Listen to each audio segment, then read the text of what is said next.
خرد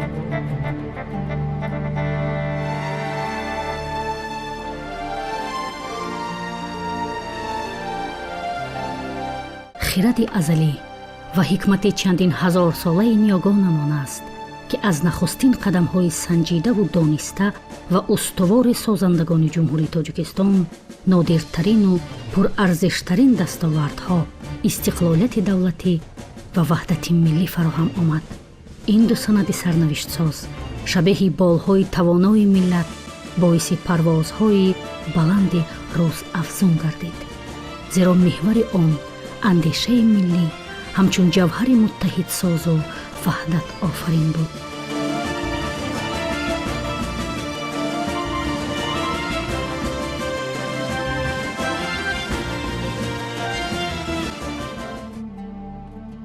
هر وقت از این دستاوردها بازگو می شویم، نخستین رمز مجسمه اسماعیل سامانی پیش دیده ها جلوگر می شود، زیرا محض این مجسمه و مجمع یادگاری همچون تنتنه عدالت تاریخی و رمز تحکیم وحدت ملی و احیای تاجیکستان در میدان مرکزی شهر دوشنبه گذاشته شد. در لحظه های وزنین ترین غایه های عالی به میان آمدند که برای حل مسئله های مشکل کمک رسان شدند.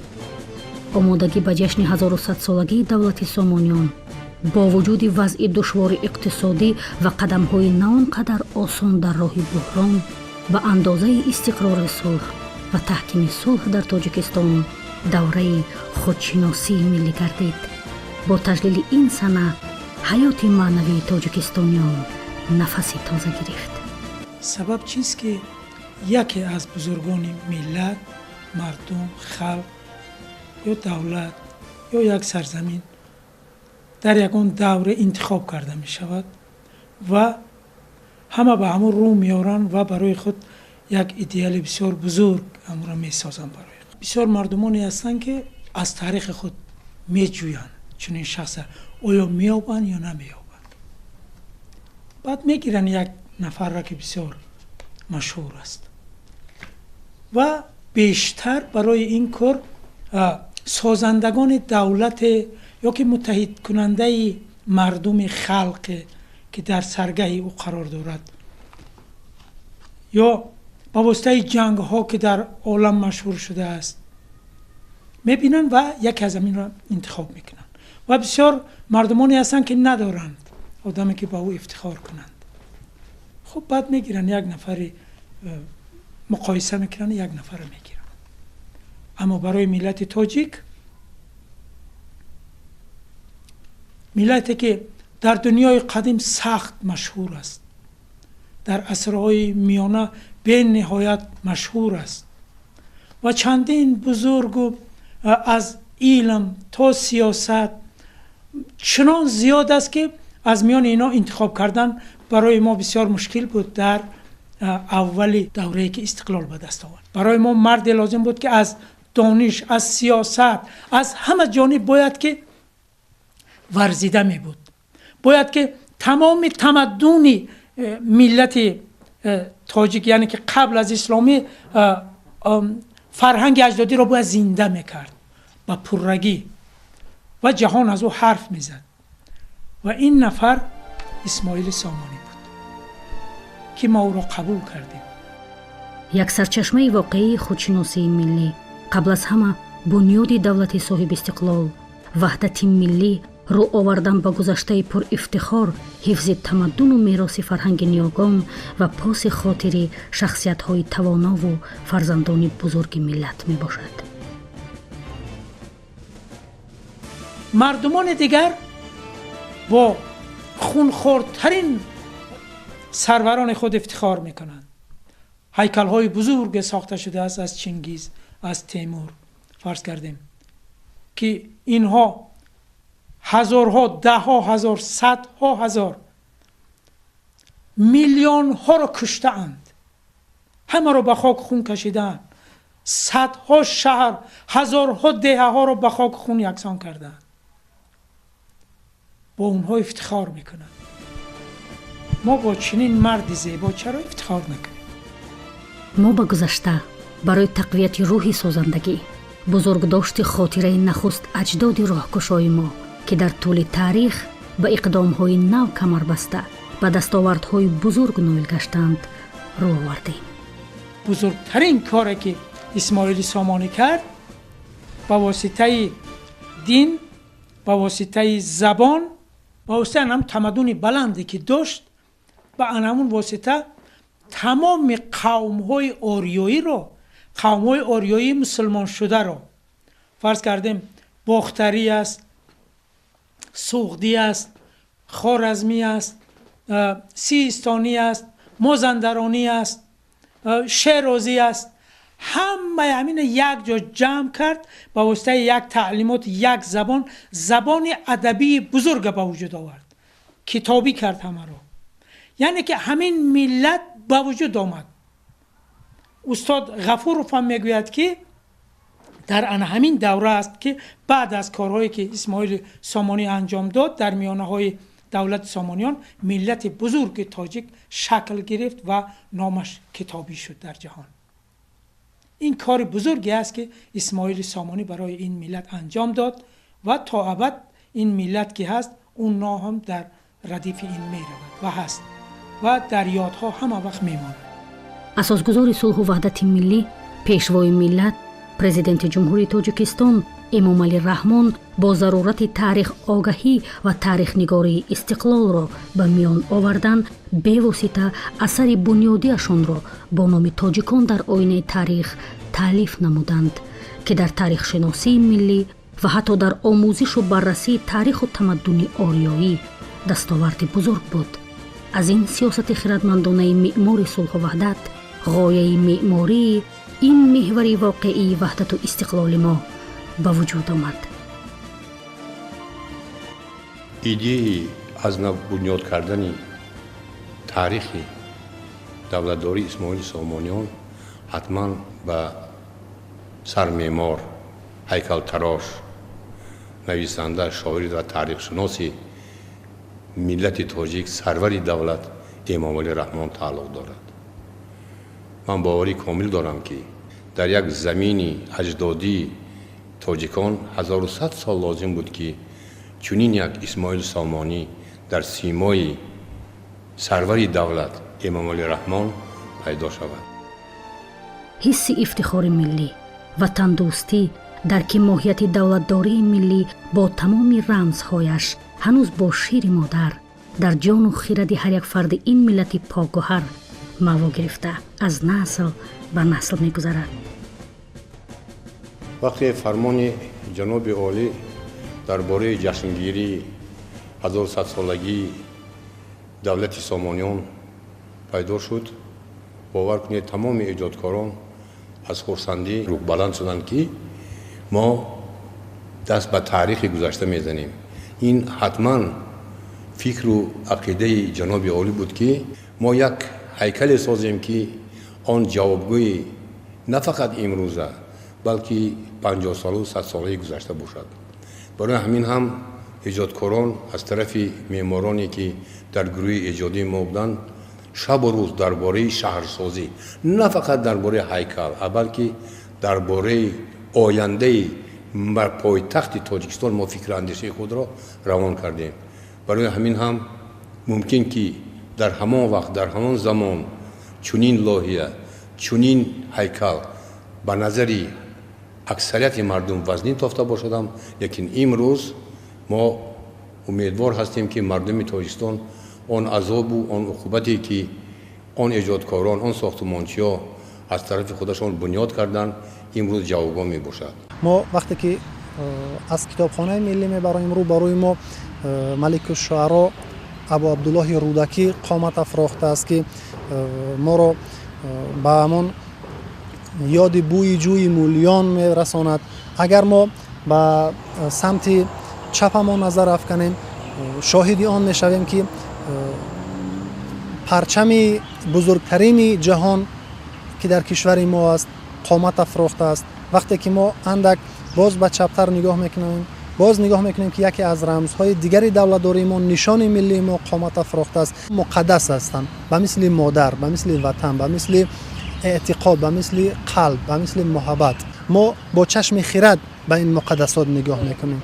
مهم اون است که ما با یک حیثیت به آنها نگاه میکنیم و من افتخار میکنم که در این منطقه کار میکنم. من افتخار میکنم که پیشوای ملت تاجیکان این شرایط را برای ما جوانان فراهم نموده است و وظیفه خود میدانم که برای اجتماعی کنانی، برای تبلیغ این ارزش ها با واسطه مقاله ها، با واسطه شعر ها، با واسطه صحبت ها این چیز را به نسل خود، به همسالان خود، به جوانان خود تلقین نمایم. مجسمه در یک جا نایستاده است.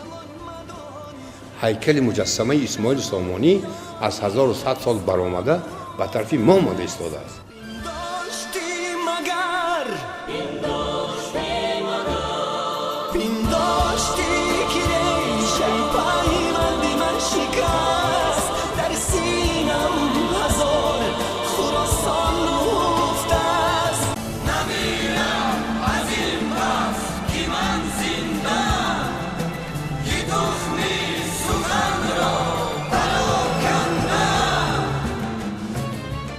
ایجادیات یک چیزی وزنین است. من در یک خیل کارهای خودم، ایجادی خودم سالها مهنت کرده هستم. من هیچ وقت فراموش نمیکنم اون عذاب‌هایی که من درباره تصویر کردن مفضلی میرزا ترسزاده یا چایخانه سعادت تقریبا 6 سال عذاب کشیدم. لیکن مقبره سامانی این در یک مهلت کوتاه چنان پیدا شد که نه من، نه اون گروه ایجادی که ما در اونجا کار میکردیم، نه اون علمانی که با ما بودن، یگان کس شب و روز گذشتنش فکر نکرد و نفهمیده مانیم که چه خیلی این مجسمه تیار شده و چه خیلی آن را ما در مرکز پایتخت جمهوری گذاشتیم. لیکن من یک چیز گفتنی هستم که نوبت اون که در یک وقتی کوتاه در یک شرایط وزنین گرچند اجرا شده باشد هم، لیکن با فکر من خطا نکنم این بهترین آن چیزی که من ایجاد کردم. من باوری کامل دارم که از این بزرگتر چیز با فکر من ممکن شود، ممکن نشود. این رسالت و مسئولیت در نخستین سالهای صاحب استقلالی کشور به جهانیان از قدرت ما در ساختمان دولت دموکراتی و حقوق بنیاد دنیوی و تشکیل جامعه پیشرفته درک داد. نظیر چنین مجسمه با چنین کمپلکس شهرسازی در نه فقط در منطقه، من خطا نکنم اگر دنیا هم نیست، چون که مجسمه بسیار هستند، لیکن اون فکر عقیده که ما داشتیم و فکر من این تاریخ 1000 ساله تاجیکان رو در همونجا ما خواستیم استفاده کنیم. برای همین هم من باوری کامل دارم که چنین مجسمه ما در یگانجا تا امروز ندیدیم و با فکرم دیگه پیدا هم نمیشه.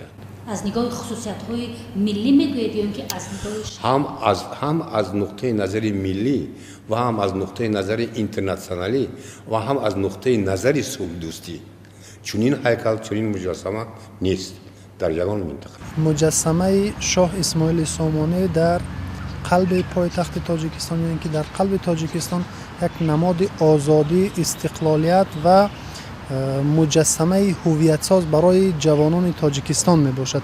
امروز در برابر حدودهای جغرافی، در برابر رمزهای دولتی، در برابر پرینسیپ های دولتداری ملی تاجیکان، قامت افراختن مجسمه شاه اسماعیل سامانی در مرکز پایتخت تاجیکستان یک رمز سعادت ملی، یک رمزی است که جوانان تاجیک امروز با واسطه این مجسمه از هویت ملی خود، از اصالت ملی خود و از شناخت واقعی ملت خود آگاهی بیشتر پیدا می نمایند.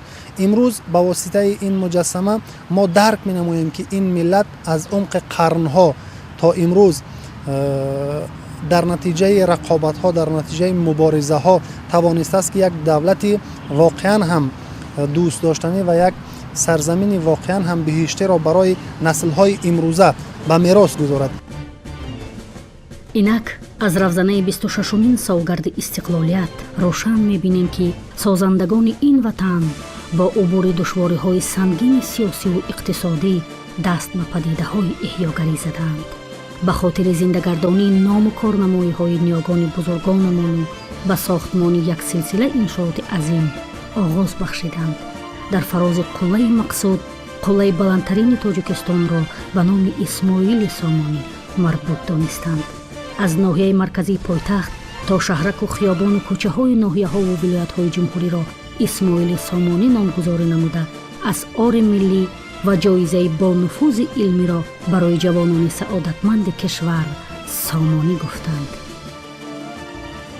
ин дар замони истиқлол зинда карда шуд ва дар ин замон ҳам фарзандони бузурге аз ин миллат падид омаданд ки ӯро зинда кунанд. пайкараҳое аз ӯро дар тамоми сарзамини худ мунташир кардаем, дар ҳар куҷо гузоштаем ба хотири он ки аз он рӯзгор ёд кунем. ӯ ҳамчун як рамз аст. як рамз аст ки ҳар вақт ки аз роҳ мегузарем ӯро мебинем, мегӯем ки мо чунин падари бузург доштаем. ва як нафар ки аз ким куҷо меояд мегӯем ки ин падари бузурги мо аст ки дар ҷаҳон номи моро мунташир сохт. саҳми асосгузори сулҳу ваҳдати миллӣ пешвои миллат президенти ҷумҳурии Тоҷикистон муҳтарам Эмомалии Раҳмон дар зинда гардонидани номи чунин абармардони халқи тоҷик беназир аст ва ҷаноби олӣ дар муддатҳои кӯтоҳтарин тавонистанд ки он шахсиятҳое ки дар солҳои гуногуни таърихӣ яъне ки барои мардуму халқи тоҷик хизматҳо кардаанд, барои зинда гардонидани номи онҳо чунин иншоотҳоро бунёд намуданд. ин муҷтамаи зебо на танҳо рамзи давлатдории миллии мост, балки як даъвати ҷовидонаист ба ваҳдати миллӣ, пайванди фарҳанги халқи тоҷик ва тоҷикони бурунмарзӣ.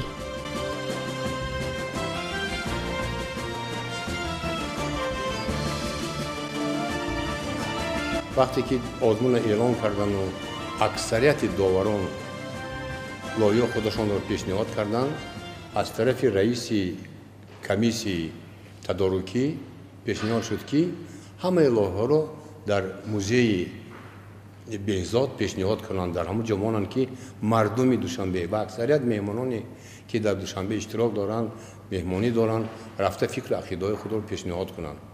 дар муддати тақрибан 2 ҳафта ҳама имкон дошт ки рафта як бор бинанд. мо то ҳатто он чизҳое ки мардум пешниҳод мекард аз тарафи худаш дар ҳар як лоиҳа онҳоро омӯхтем.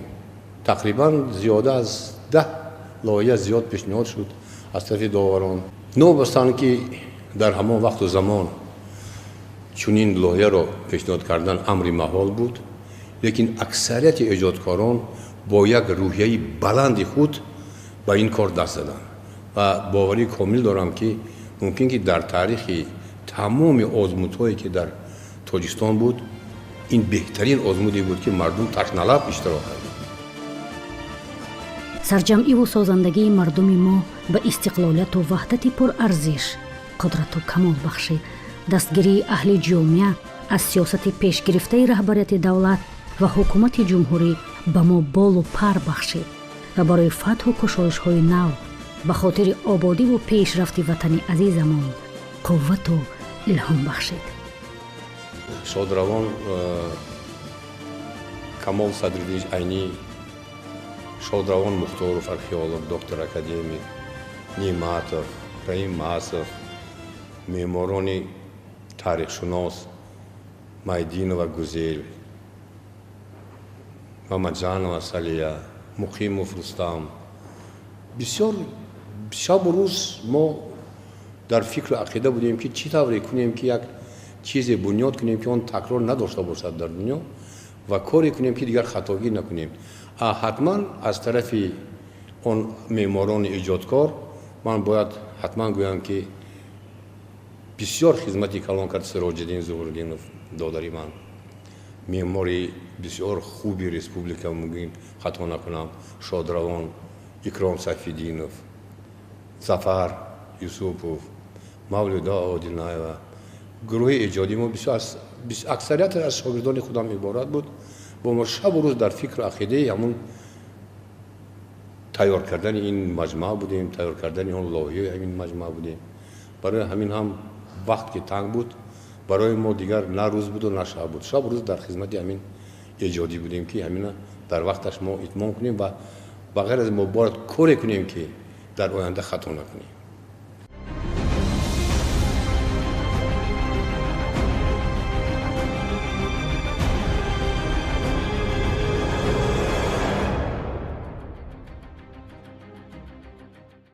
моҳи ноябри 1997 сол ба шаҳри Москва равон шудем ва ҳатман хостем ки дар устохонаи Лев Ефимович Кербел ки аъзои жюри буд ва омода натавонист, мо дар пешакӣ маслиҳат карда будем ки устохонаи худро муддати 2-3 моҳ ба мо ба иҷора метиҳад ва дар он ҷо мо кори худро давом метиҳем.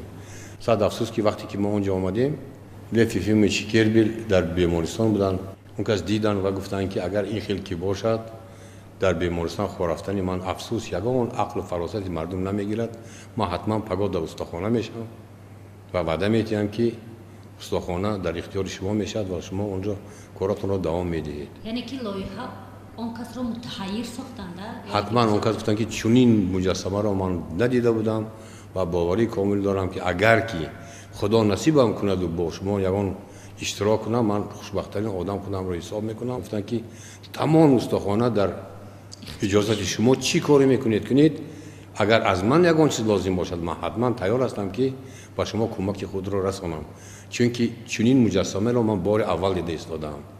ва ҳам хоҳиш карданд ки ман ҳам як муҷассама карда истодам дар Владивосток ба муҳтарам Пётри Бузург, агар имкон дошта бошед ба ман ҳам камтар ёрдам диҳед. мо ҳатман розигӣ худро додем ва ҳамкорӣ кардем. он кас гуфтанд ки ман орзу доштам ки як бор дигар пои қадамро дар Тоҷикистон монам. сад афсӯс ки агар Тоҷикистон наравам, ҳам бо ҳамин ҳайкал ман ҳисоб ҳастам ки ман Тоҷикистонро шиносӣ кардам. ҳайкали асосия мо дар Москва тайёр кардем ва тамоми он қолабҳоро гирифта ба Қазон бурдем. дар Қазон инҳоро ба Миск гузарондем. аз он ҷо баъд боз бо тариқи ҳавопаймо ба Душанбе овардем. дар ин ҷо сохтумон шабу рӯз равон буд. барои ҳамин ҳам ман ҳам дар ин ҷо будам, ҳам дар он ҷо будам, лекин дар як муддати кӯтоҳ бо роҳбарии албатта сарвари давлат.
چه قدر برای بنیاد نمودنی، برای ساختمان استقلالیت همانقدر زحمت صرف شده باشد، پس برای نگهداشت همین خود استقلالیت همانقدر زحمت لازم می شود.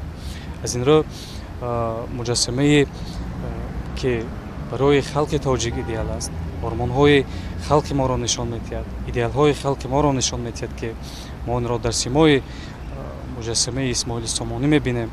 از این رو گفتن ممکن است که همین مجسمه جوانان امروز را باری دیگر به آموزش خودی، باری دیگر به خودشناسی و خویشتن‌شناسی دعوت می‌نماید. خوشبختانه امروز تمام آن مهمانان اولی قدری که از دیگر کشورهای دنیا با سفرهای رسمی و کاری و دولتی وارد شهر دوشنبه و جمهوری تاجیکستان میشوند، به واسطه با نشان احترام در پایه این مجسمه همچون رمزی دوستی و برادری با عرض احترام خاصه، یعنی که مراسم گلگذاری برگزار می نمایند.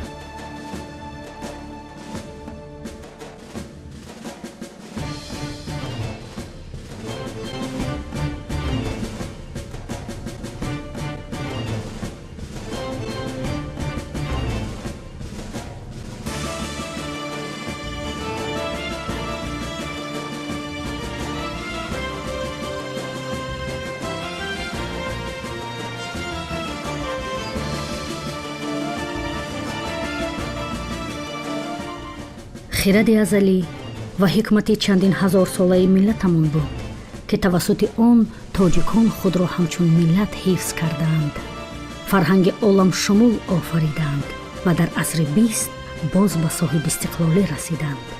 андешаи миллӣ барои таҳкими ваҳдати миллӣ ва рушди устувори давлатдорӣ нақши басо муассир бозид. солаллаҳо шоҳону лашкаркашон омаданду рафтанд, аммо андешаи миллӣ ҳамчун ганҷи бебаҳо дар масири таҳаввулот то рафт сайқал ёфта боз ҳам пурмазмун ва пурҷилову тобнок гардид.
در خون من غروری نیاگان نهفته است، خشم و ستیزی روز دمی دستان نهفته است.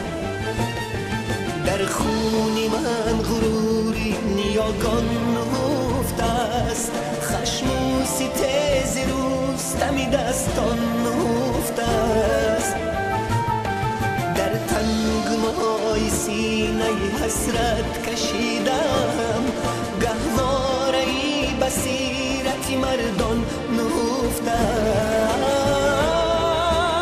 است. پنداشتی مگر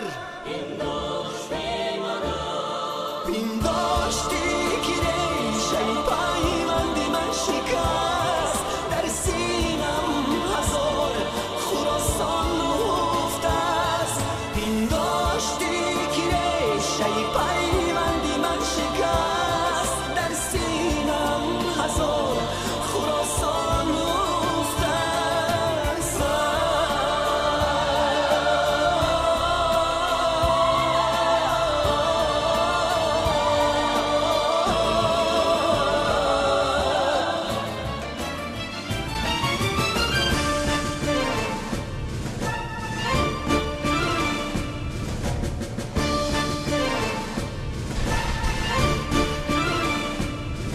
خاکی مرا جزیره خشک گمان مبر، دریای بیکران و خروشان نهفته است. خالی دلی مرا تو زی تابوت توان مدان، شهری ژیان میانی نیستان نهفته است. پنداشتی مگر پنداشتی که ریشه پیوند من شکست، در سینم هزار خراسان نهفته است. پنداشتی که ریشه پیوند من شکست، در سینم هزار خراسان نهفته است. پیافکندم از نظم کاخ بلند، که از باد و باران نیابد گزند. نمیرم از این پس که من زندم، که تخم سخن را پراکندم. نمیرم از این پس که من زنده